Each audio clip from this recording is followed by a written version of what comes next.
नमस्कार, मैं हूं आपके साथ अभिषेक पुंडी।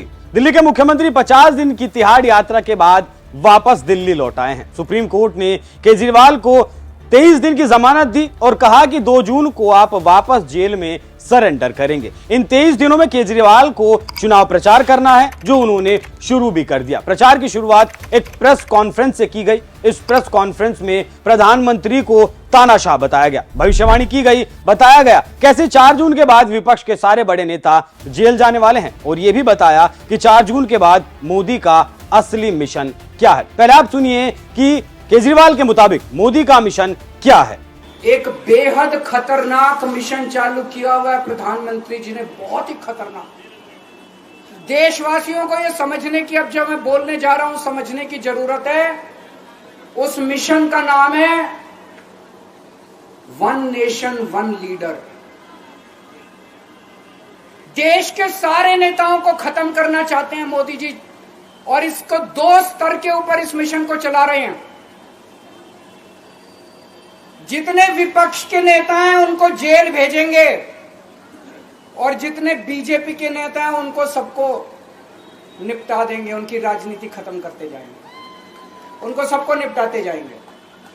विपक्ष के अंदर आज इन्होंने मनीष सिसोदिया को जेल भेज दिया, संजय सिंह को जेल भेज दिया, सत्येंद्र जैन को जेल भेज दिया, केजरीवाल को जेल भेज दिया, हेमंत सोरेन को जेल भेज दिया, ममता दीदी के कई मंत्रियों को जेल भेज दिया, स्टालिन के कई मंत्रियों को जेल भेज दिया, केरला के सीएम के पीछे पड़े हैं।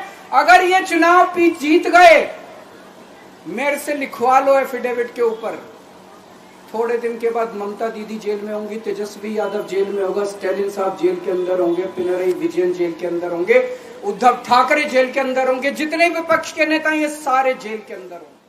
मतलब केजरीवाल ने ना चाहते हुए भी मान लिया कि 4 जून के बाद बीजेपी वापस सत्ता में आ रही है। बीजेपी जीत की हैट्रिक लगा रही है और मोदी फिर से भ्रष्टाचारियों की कमर तोड़ने के लिए तैयार हैं। इंडिया गठबंधन में जितने भी नेता हैं, कोई ऐसा नहीं जिस पर या उसकी पार्टी पर, उसकी पार्टी के नेताओं पर भ्रष्टाचार के आरोप ना लगे हों। जितने भी भ्रष्टाचारी नेता हैं वो लगातार सलाखों के पीछे जा रहे हैं और इसी से इन नेताओं के पसीने छूटे हुए हैं।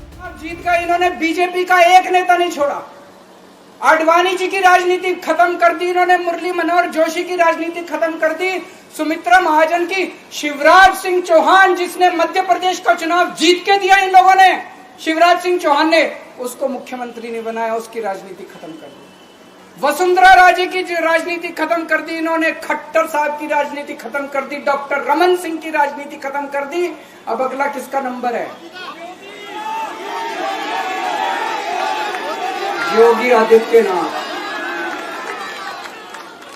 अगर ये चुनाव जीत गए, मेरे से लिखवा लो, 2 महीने के अंदर उत्तर प्रदेश का मुख्यमंत्री बदल देंगे। योगी आदित्यनाथ की राजनीति खत्म करेंगे, उनको भी निपटा देंगे।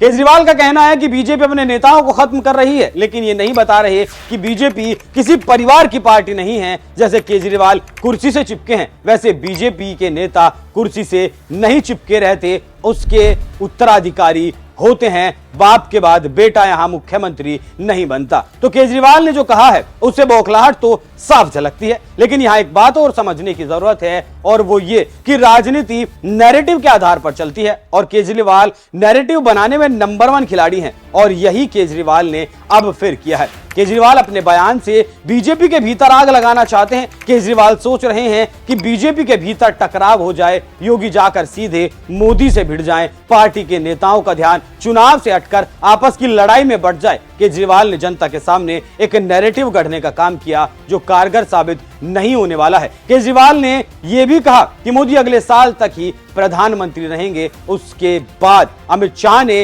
इस भविष्यवाणी पर क्या कुछ जवाब दिया, पहले वो सुनिए। मैं अरविंद केजरीवाल एंड कंपनी और पूरे इंडिया अलायंस को कहना चाहता हूं, मोदी जी 75 साल के हो जाए, इससे आपको आनंदित होने की जरूरत नहीं है। ये भारतीय जनता पार्टी के संविधान में कहीं नहीं लिखा है। मोदी जी ही ये टर्म पूरी करेंगे और मोदी जी ही आगे देश का नेतृत्व करते रहेंगे।